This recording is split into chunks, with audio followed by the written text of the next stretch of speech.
Olá pessoal, sejam bem-vindos de volta à nossa última aula do nosso sabadão, né? Aulão de véspera para a nossa prova da OAB.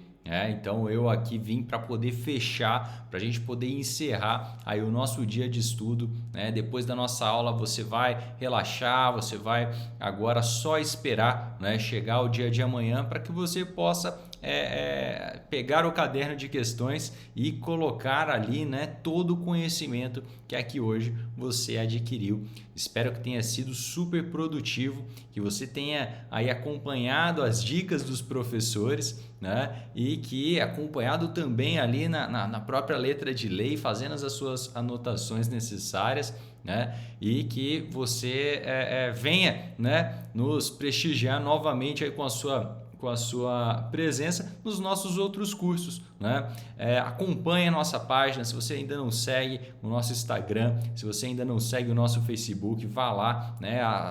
Se inscreve aqui também no nosso canal do YouTube. Isso tudo fortalece, né, o Ideia, fortalece também aí toda essa rede de contatos que a gente quer com os alunos, né, para poder levar esse conhecimento até vocês, né? Então, espero que você já esteja aí mais do que preparado para a prova, né? Mas não pode faltar, né, antes de você ir para a sua prova, antes de você descansar, aqui o conhecimento da matéria mais importante de todas, né? Os professores aí que me desculpem, mas a ética profissional é a matéria mais importante de todas, afinal de contas. A gente está falando aqui de uma prova da OAB, né? A gente está falando aqui também de uma matéria que tem o maior número de questões da nossa prova, né? Então, comparado inclusive com o tamanho da matéria, o tamanho das outras matérias aqui apresentadas pelos professores, né? A gente tem que ética é muito tranquilo, né? Então é uma matéria boa para você revisar, é uma matéria boa para você ler antes de ir para a prova, né? Porque ela é curtinha, tem ali os seus artigos principais. Então você consegue ir com essa matéria bem fresca na cabeça para poder já chegar gabaritando o ética profissional. Essa é a obrigação quanto à ética profissional. Você vai lembrar, né, de eu falando, e você vai falar assim, não, eu vou gabaritar, né, e já vou garantir aqui os meus pontos para minha aprovação, né?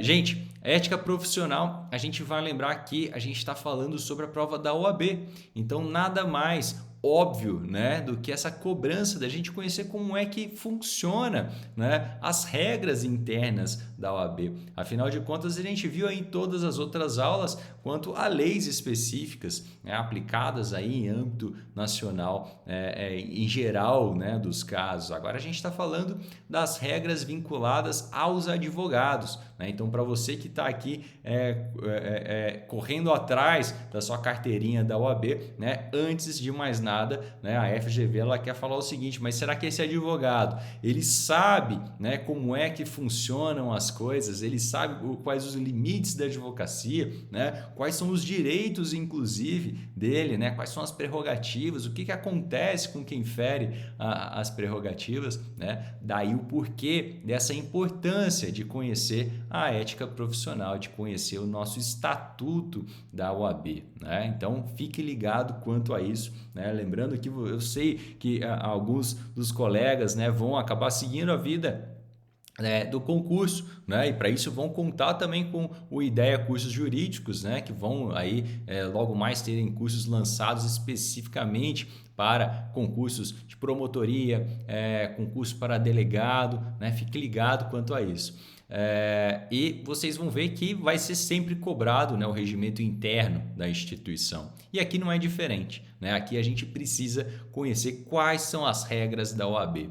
E vamos lá, vamos adiante. Afinal de contas, essa é a nossa última aula e a gente precisa descansar, né, professor Marcelo? Vamos lá. Bom, aqui, antes de mais nada, a gente precisa lembrar quais são as normas que são aplicáveis aqui no nosso estudo quanto à ética profissional. Além do nosso estatuto da OAB, né, a gente também vai encontrar aqui como uma das normas reguladoras, né, o nosso Código de Ética e Disciplina e o nosso Regulamento Geral, né? Em tese, a gente tem ali que 80% a 90% das nossas questões vão estar vinculadas aqui ao nosso Estatuto da Advocacia e da OAB, né? Sendo complementado pelo nosso Código de Ética e Disciplina. Então você vai notar que o Código de Ética e Disciplina ele traz uma complementação ao nosso estatuto e, por fim, o nosso regulamento geral também faz essa complementação. Apesar da gente ter aí temas recorrentes na nossa prova, né, a gente recentemente teve uma alteração do nosso estatuto da advocacia da OAB. E aí eu coloquei a menção aqui para vocês, que é a Lei 14.365 de 2022. Olha só, e inclusive ela passou a viger no dia 3 de junho de 2022. Olha só, gente, matéria fresca para a prova. Essa é a grande dica, a dica das dicas aqui hoje para vocês, né? Então a gente tem aí alterações recentes, alterações aí importantes, tá? No nosso estatuto da advocacia da OAB, que pode ser cobrado pela FGV. Então atenção quanto a isso, você precisa conhecer. Então se você está estudando aí por um material que não está atualizado, cuidado, né? Pausa esse vídeo, vai lá no site do IDEA ou então direto no site da OAB, né, federal, e você vai lá baixar o Estatuto da Advocacia da OAB já atualizado, né? Se você não encontrar os artigos atualizados no seu estudo, é porque você está com um material já que não está mais atualizado, um material que já não serve mais para nada, então você precisa se atualizar e vem se atualizar aqui com a gente, né? Então hoje eu separei aqui para vocês algumas matérias, né, mais voltadas a essa atualização. Afinal de contas, matéria aí quente e que pouca gente está sabendo. Mas quem está sabendo disso é a FGV. Então, atenção quanto a essa cobrança, tá? Vale a pena a gente lembrar, né, sobre a estrutura da OAB, assunto que foi recorrente nas últimas provas, né? Afinal de contas, será que o advogado conhece quais são ali os conselhos, né? Que existe um conselho federal que ele está vinculado como órgão máximo da OAB, né? Ele é formado ali pelos conselheiros federais que são eleitos pelos conselhos seccionais, né? Esses conselhos seccionais, sim, né? Existentes um a cada estado e mais o Distrito Federal, né? Que vão ali eleger além do conselheiro federal, ele vai ter também o representante, né? 3 conselheiros ali por conselho seccional para poder efetivar o voto, né? Sendo que os 3 vão deter de apenas um voto para as decisões. E a gente vai ter os conselhos seccionais, que são os conselhos estaduais, né? Então você tem ali a divisão entre todos os estados mais o Distrito Federal, né? E eles, né, está submetido a subseções. As subseções essas que estão já vinculadas, né, a regiões, a cidades, né? Podendo uma subseção, ela responder por mais de uma cidade, né? E podendo também uma cidade inteira ter mais de uma subseção. Vejam que a vinculação é por necessidade de controle de área, né? Levando em consideração o número de inscritos, né? E a gente tem também a Caixa de Assistência aos Advogados, né? Que é aquele pedaço ali na estrutura da OAB vinculado ao auxílio, né, dos advogados, né? A CAA, ela que vai aí buscar trazer ali alguns facilitadores para a nossa classe, né? Mas a gente teve alterações aqui, né, substanciais no nosso estatuto quanto a essa organização. Vamos conhecer aqui um pouquinho, né, sobre o nosso artigo 54, que ele prevê as competências do Conselho Federal. Eu sei que você já está cansado de saber, mas será que você se atentou para esses 2 novos incisos? Vamos ler esses incisos aqui para a gente poder entender qual a alteração e o que é que pode ser cobrado na prova.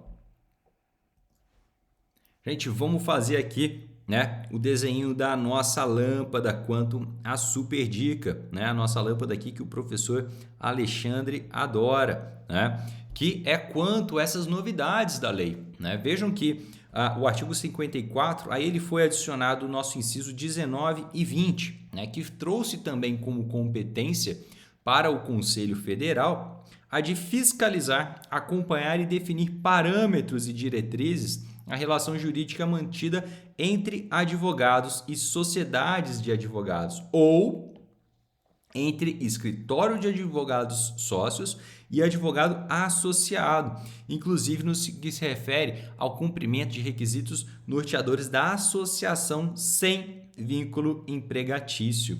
Vejam que matéria nova a ser tratada aqui pelo Conselho Federal, a necessidade de inclusão, né, de tratativas quanto a isso. Da mesma forma, né, foi aqui incluída uma competência ao Conselho Federal de promover, né, por intermédio da Câmara de Mediação e Arbitragem, olha aqui, né, uma novidade aqui para o nosso estatuto, a solução sobre questões atinentes à relação entre advogados sócios ou associados e homologar, caso necessário, quitação de honorários, gente, entre advogado e sociedade, né? Então vejam que aqui a gente tem a competência atraída ao Conselho Federal quanto a essas tratativas, né? Então a gente vai lembrar advogado sócio e advogado associado e sociedade de advogado.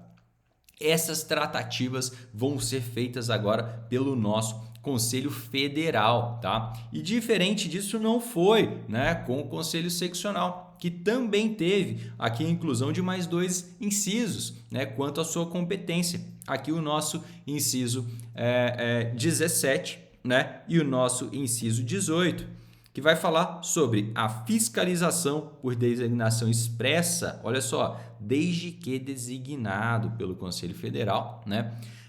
A relação jurídica mantida entre advogado e sociedade dos advogados e advogado associado. Olha aqui, né, como é que repete, né, aquela competência do Conselho Federal, mas aqui a gente tem a designação expressa, né? Vamos lembrar aqui que ela é expressa em atividade de circunscrição territorial de cada seccional, inclusive, né, no que se refere ao cumprimento de requisitos norteadores da associação, sem vínculo empregatício. Vejam que é uma soma aqui, né, do inciso, que vai falar aqui do inciso 20 do Conselho Federal, né? E também promover também aqui pela Câmara de Mediação e Arbitragem, né, desde que designado pelo Conselho Federal, essa solução sobre as questões atinentes à relação entre advogado sócio e advogados associados e os escritórios, né, para poder também homologar, caso necessário, a quitação. Vejam que aqui, então, a diferença entre as duas vai ser mesmo a designação, tá joia, gente? A designação ela tem que vir do Conselho Federal para que possa o Conselho Seccional assumir essas tratativas. Bom, outra novidade que a gente teve aqui com o advento dessa alteração do nosso estatuto, né, foi direto no nosso artigo 1º, né, que vai falar sobre as atividades privativas da advocacia. Vejam só que aqui foi incluído não só, olha atenção quanto a isso, gente, não só o parágrafo 2º-A, como também o artigo 2º-A. Gente, atenção aqui às diferenças, não confundam, tá? São duas passagens totalmente diferentes, tá bem? Bom, foi acrescentado aqui também, né, que no processo administrativo, o advogado contribui com a postulação da decisão favorável, né, ao seu constituinte e aos seus atos constituem munus público, né? E também o advogado pode contribuir, né, com o processo legislativo e com a elaboração de normas jurídicas no âmbito dos poderes da República. Gente, isso aqui foi acrescido às atividades privativas da advocacia. Atenção aqui quanto à alteração quente, né? Da mesma forma, a gente também teve uma alteração aqui quanto ao artigo 5º, que vai falar sobre, né, a utilização da procuração aqui, um mandato tão importante para a gente, né? E isso se deu com a inclusão do nosso parágrafo 4º, que ele vai falar que as atividades de consultoria e assessoria jurídica podem ser exercidas de modo verbal ou, né, por escrito. Nossa, Marcelo, mas você rabiscou tudo em cima, como é que a gente vai ler? Opa, já arrumei já, gente, ó. Verbal ou por escrito. A critério de quem? Do advogado e do cliente, independente de outorga de mandato ou de formalização de contrato de honorários. Gente, atenção, isso aqui, novidade necessária, né? Que aqui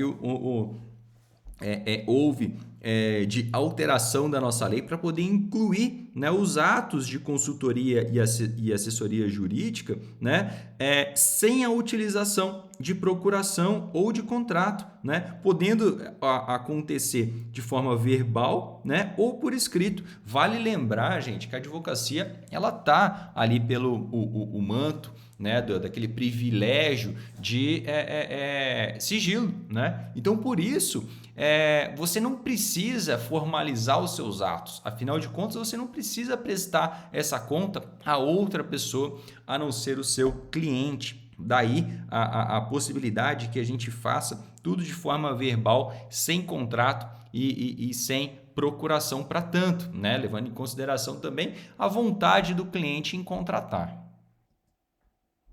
Indo adiante aqui, a gente vai tratar agora de uma das matérias que mais caem também na prova, né? Que são os direitos do advogado, as prerrogativas do advogado.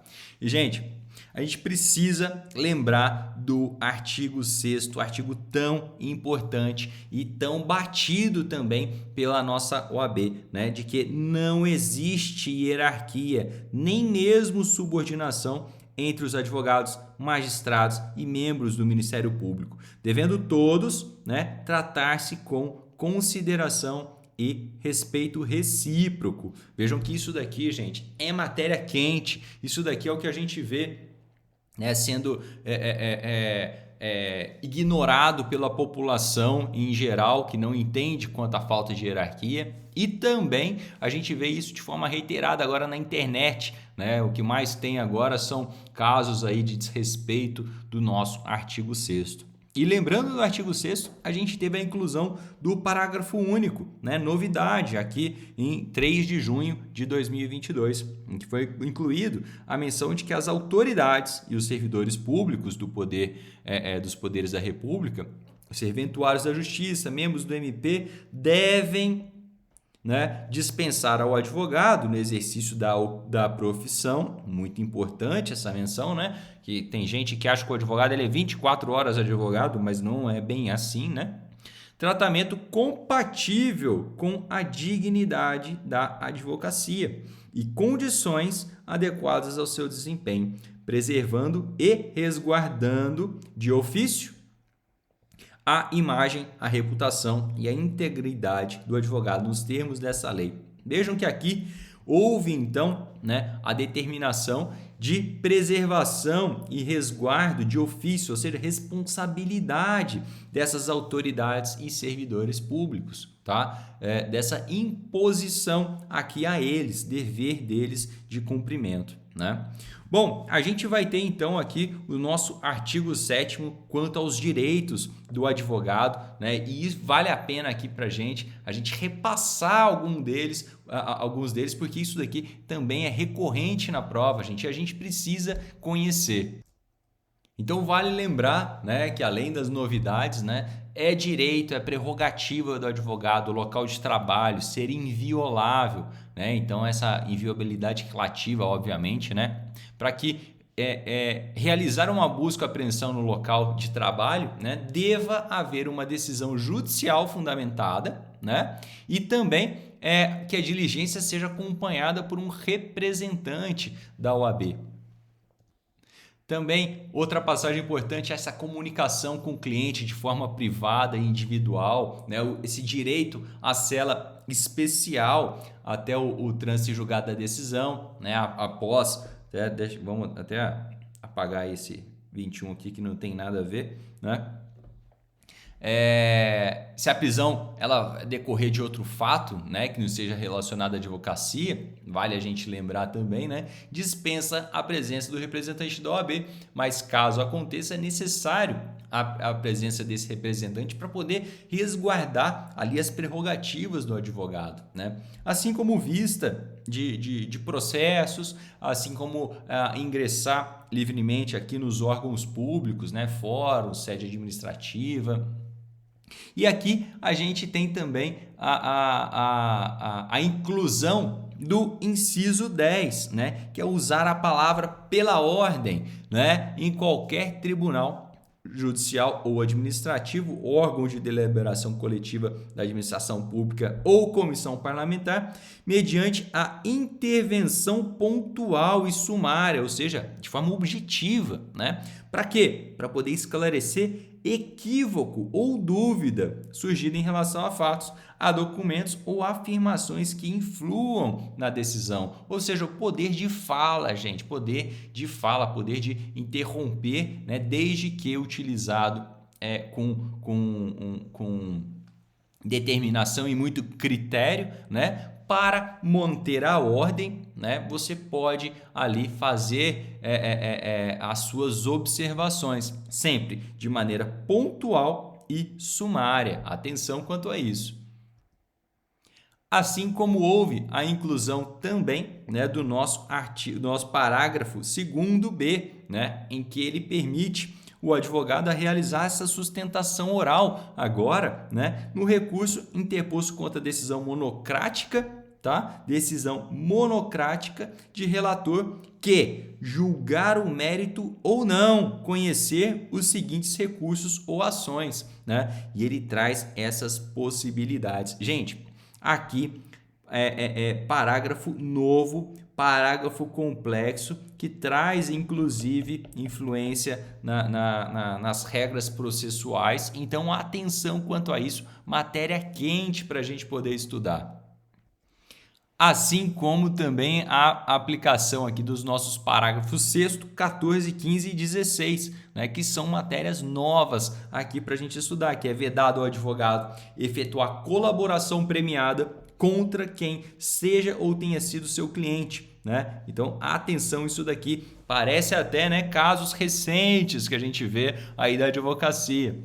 E a inobservância disso importará em processo disciplinar, né? Veja um processo disciplinar que pode culminar com a aplicação do disposto no inciso 3º do capítulo 35 dessa lei, sem prejuízo das penas previstas no nosso Código Penal, né? Então, vamos lembrar aqui que a gente tem o nosso processo administrativo, mas também a gente tem a possibilidade de aplicação na esfera criminal e na esfera civil contra o advogado que venha aqui cometer uma infração, não é mesmo? E também a gente tem aqui a inclusão do parágrafo 14, que fala sobre o cabimento privativamente ao Conselho Federal, né, em processo disciplinar próprio, de dispor, analisar e decidir sobre prestação efetiva de serviço jurídico realizado pelo advogado, né? E aqui a gente tem também, né, a vinculação do nosso parágrafo 14º ao 15º e 16º, que vão falar sobre dispor, analisar e decidir, né, quanto a honorários advocatícios nos serviços jurídicos. Isso aqui, novamente, né, vem o Conselho Federal para poder falar o seguinte: sou eu que tenho capacidade para poder falar se os honorários são devidos ou não, né, em certos casos. E se o valor cobrado é um valor correto ou não, né? Então, não é mais o judiciário que vai poder colocar valor nos honorários advocatícios, mas sim o Conselho Federal. Isso daí, além de uma alteração importante, uma vitória, né, para os advogados e uma garantia. E por fim, a gente fala aqui sobre a alteração que a gente teve no nosso artigo 7º-B, né, que fala sobre constituir crime, né, violar o direito ou prerrogativo do advogado, né, aqueles previstos lá no inciso 2, 3, 4 e 5 do caput do artigo 7º, né, em que houve alteração agora pela nossa lei agora em 2022, 3 de junho, né, de quanto à pena de detenção, né, que foi de 3 meses e 4 anos para 2 anos a 4 anos em multa, né? Então aqui a gente teve a majoração da pena da menor das penas, né, de 3 meses para 2 anos. Então alteração aí significativa.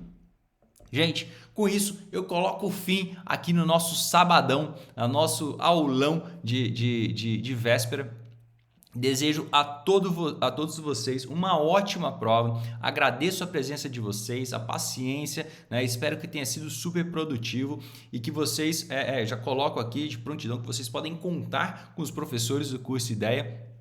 Acessem aí as nossas páginas, entrem em contato, a gente está à disposição e a gente deseja aí boas aulas, tá? Depois uma boa prova para vocês, deixem para a gente aí um feedback, né? Mandem depois para a gente lá quanto foi que você tirou na prova, qual foi a matéria que você foi melhor, né? Se a prova estava fácil, ela estava difícil, se você está em dúvida em alguma alternativa, se você acha que vai ser anulada, manda para a gente, né? Que a gente vai aqui te atender com o maior prazer, tá bom? Gente, boa prova. Lembrem-se aqui das dicas, né, que a gente trabalhou nas nossas aulas e vejo vocês na segunda fase. E se você aí, né, ainda está com receio, acha que não está muito preparado para a primeira fase, calma. Logo mais a gente vai ter já uma outra prova, já logo mais a OAB vem abrir aí as inscrições e você já pode adquirir o nosso curso, tá? Então visite o nosso site, conheça mais sobre o nosso curso,